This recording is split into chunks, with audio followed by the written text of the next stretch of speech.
Afternoon, Mr. Paxton. Please state your name for the record. It's Albert Paxton. So we had been familiar with body cameras, but it's basically like when we're going to Troop F, it's like we're going to another department. We're like, hey, we need all your videos related to the event. I saw John Clary. I told him, what I needed, and I asked him if he had body camera. He said he didn't have any, and I said, were you involved at all? I said, yeah, I got there. He was still alive, but it was over with. He was in custody when I got there, and I told him the same thing. I said, Harp, I need to get a statement from you, Lieutenant, but it doesn't have to be now. It can be later on in the week when the other two guys, DeMoss and Hollingsworth, come in. No, I didn't do anything. It was over when I got there. I'll give you a statement now. And that's the recorded statement that you're talking about. So to be clear, that the recorded statement doesn't have any mention of a body cam. No, he describes what he saw when he got there, and he said Ronald Green was still resisting and trying to get away and being uncooperative. Well, you can watch his body camera footage and tell that's not what Ronald Green is doing.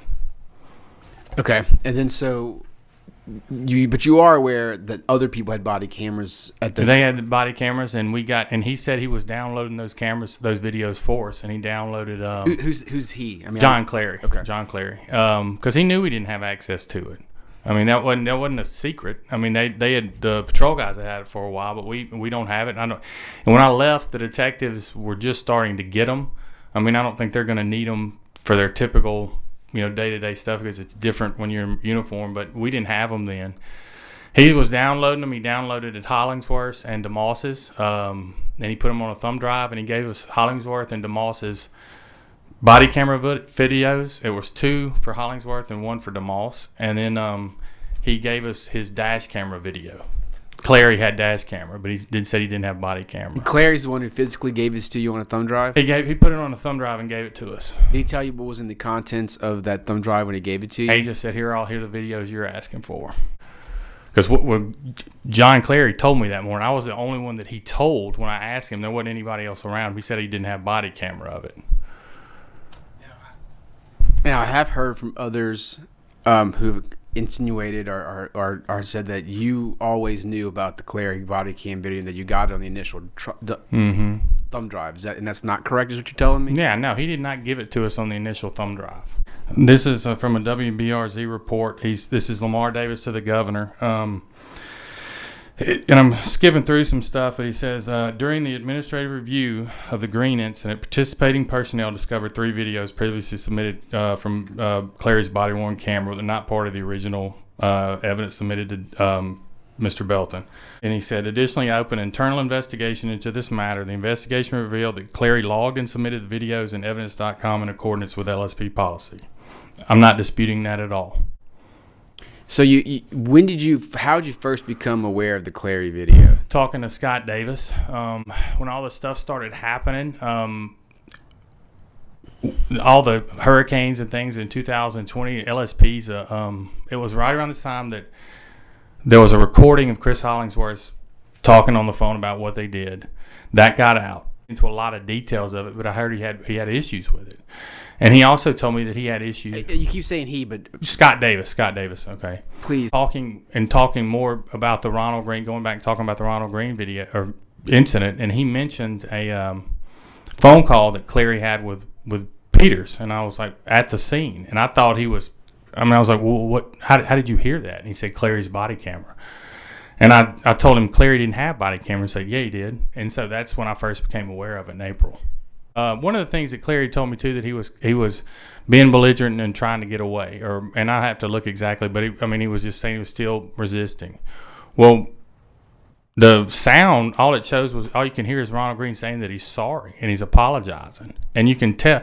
And if there's one point when Corey York drags him back and pins his legs, and then DeMoss gets in his car, and you cannot see anything but the inside of DeMoss's car. Well, with Clary's video, you can see them move in around him and do something to him. You hear him scream out. And York pulls him back, pins his feet.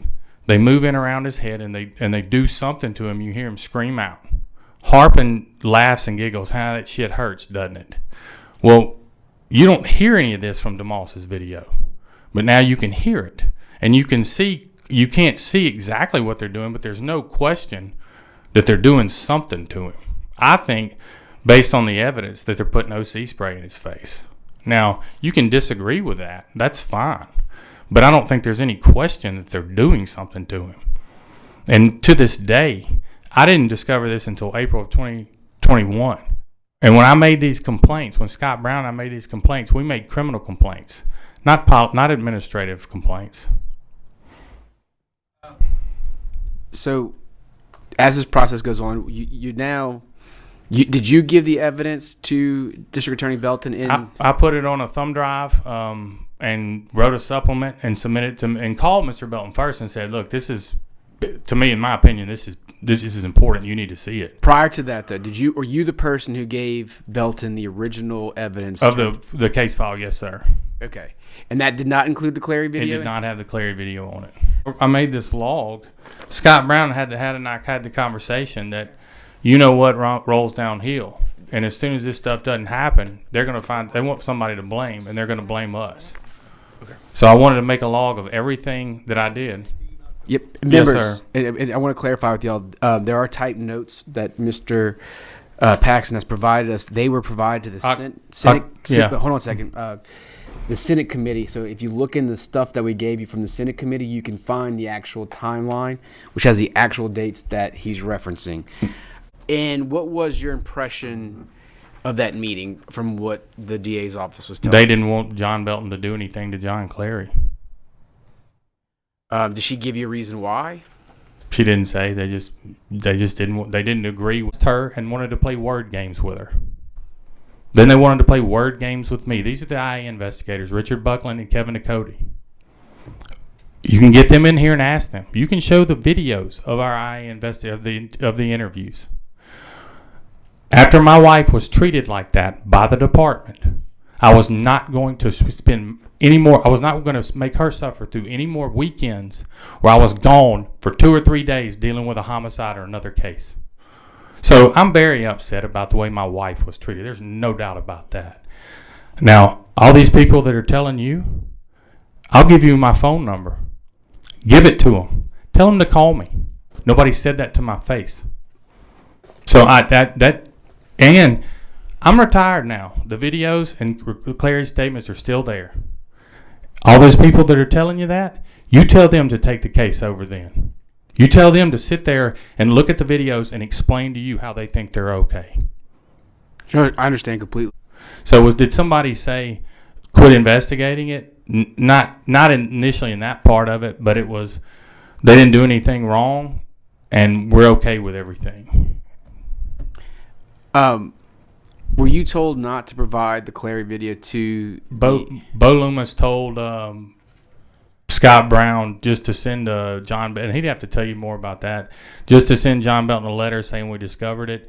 And I was going to write a supplement. Bo said, we're going to let the FBI handle it, so you don't need to write a supplement. Scott can testify to this. Scott said, no, we're going to write a supplement. If you don't want me to do it or do any of this stuff, then you need to put it in an email, put it in writing. And they didn't do it. Ronald Green, I was fortunate that I was able to find a good job. I started looking. I'm not going to sit here and tell you that the Ronald Green incident didn't have anything to do with it. But it's like I said before, my wife suffers more and my children suffer more than I do when I get called out. After the way she was treated by the department, there were people that I cannot work with anymore. Not everybody. Question. Are you telling us today that Clary told you that he didn't have a body camera? Yes, video, ma'am. He told me right? that back at the troop. At the troop, right. So the people that told you that there was no body camera, right? Clary and, was it DeMoss? Well, no. Clary told me, Clary said he didn't have body camera. He didn't have body camera. Yeah, but the other people did. DeMoss and Hollingsworth did. They did. But he didn't have one. He said he didn't have one. So he would have known that night that he had body camera, though. Oh, yes, correct? Ma'am. Yes, ma'am. So that means that he lied on the onset of this investigation. Yes, ma'am. Correct? Yes, ma'am. So the people that have come to this table and have stood by the fact that Clary have not been terminated, would you say that they are covering up something?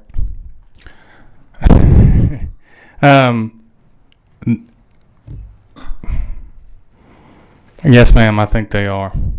Okay.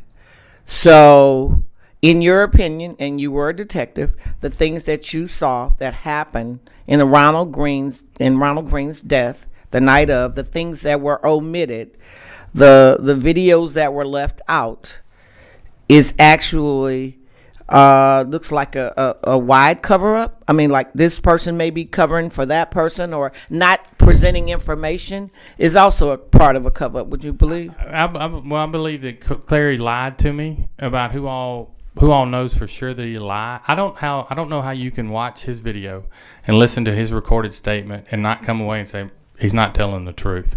Now, if that's your opinion, that's your opinion. But no, I think Clary covered it up to hide the video from me. Why nothing else has happened to him, they say that's their opinion.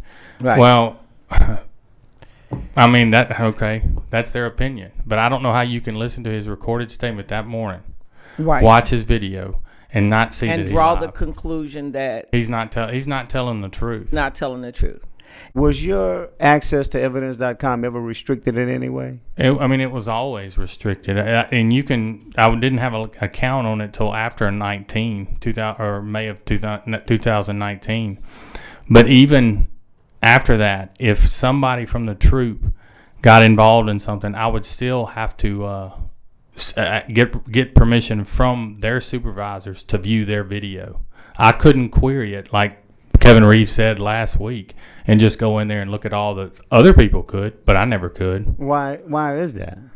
They never gave me permission to. Okay, but if somebody in your role, should you have had, and I'm gonna just use the word unfettered access or free access to review those videos as part of your investigation or part of your job duties? I think it would help. You should have it. May 24, 2021, you did get called by Doug Kane. Is that correct? Yes, sir. And did he refer to Clary's actions as the Clary mistake in your Well, recollection? that's how it was. I don't know if he referred to it as a mistake, but it was Turner said that Jason Turner said at some point, and that during that time we need to figure out so the Clary do some stuff with policy so the Clary mistake doesn't happen again. And I don't know exactly what the mistake was in his opinion. They didn't clarify it, but it was. It wasn't a mistake. Look, if you want to say somebody made a mistake, you're right. I made a huge mistake. I trusted John Clary on that morning. But as far as him hiding video, it wasn't a mistake or a misunderstanding. He lied about it. Sure.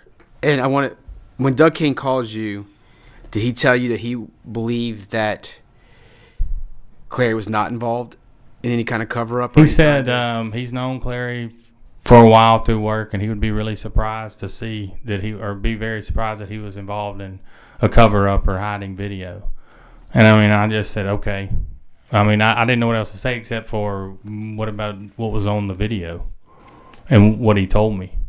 That you guys presented evidence to, and you named 3 people, and you expected them to open a criminal investigation. Oh, we presented evidence to Scott Brown, and I met with our captain, Bo Loomis, and Chavez Cameron and Colonel Kenny Van Buren. So, captain, the colonel, who was it? They were Lieutenant. It was Lieutenant Colonel Kenny Van Buren over the Bureau of Investigation, and Colonel Chavez Cameron over patrol.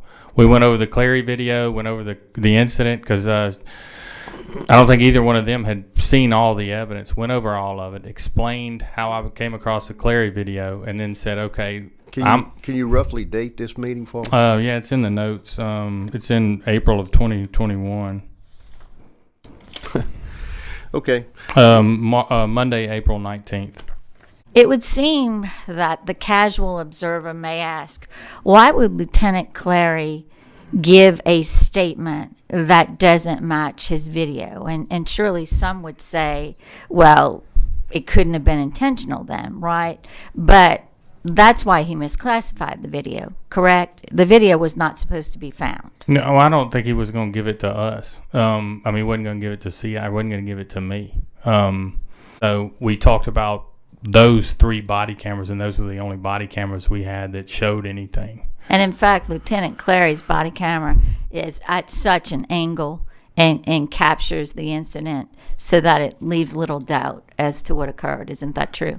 It in my opinion, it doesn't leave doubt as to what occurred. And tell me about the misclassification itself, the burying of the video. Do you know what it is Lieutenant Clary did to misclassify it? I'm not aware that he actually misclassified the video. Okay. As far as I know, he labeled it correctly and downloaded it, or Okay. uploaded it and downloaded it. He just told me he didn't have it, and there was he knew I couldn't look at it or couldn't get into it. Okay. So you didn't have access I didn't know, ma'am. on that Axon. No, ma'am. And he told you it didn't exist. Yes, ma'am. Gotcha. A clarification. You mentioned earlier that 4 LSP employees went to meet with DA Belton to try to prevent anyone from being prosecuted. Can you elaborate on that a little bit for me? That's what I've been told. Lori James and John Belton told me that Chavez Cameron, Lamar Davis, Faye Morrison, and Doug Kane came up there. DA Belton told Yes, you sir. that they Yes, sir. tried to prevent him from prosecuting. He said anyone? that Lori said Doug seemed angry that they even considered it, and they. But I just want to be clear, because that's look, and I'm trying to approach this from a standpoint of fairness to everyone. That's a really strong, accusation when we say that 4 people basically tried to obstruct justice, tried to prevent anyone from being prosecuted. Did the DA say that? He didn't. I don't know if you'd have to ask him exactly, but they wanted to. Well, I mean, you said it. Yeah. So. Okay. Well, they wanted to. They were. Lori James said Doug Kane was upset that they even considered it, and they said that my report was wrong, that it wasn't mace that was being used, or Doug said this. I'm not even sure if the other 3 said anything, but they said Doug did most of the talking. So. Right. I'd presented the case to Chavez Cameron, the whole thing, and to he and Kenny Van Buren. So they knew that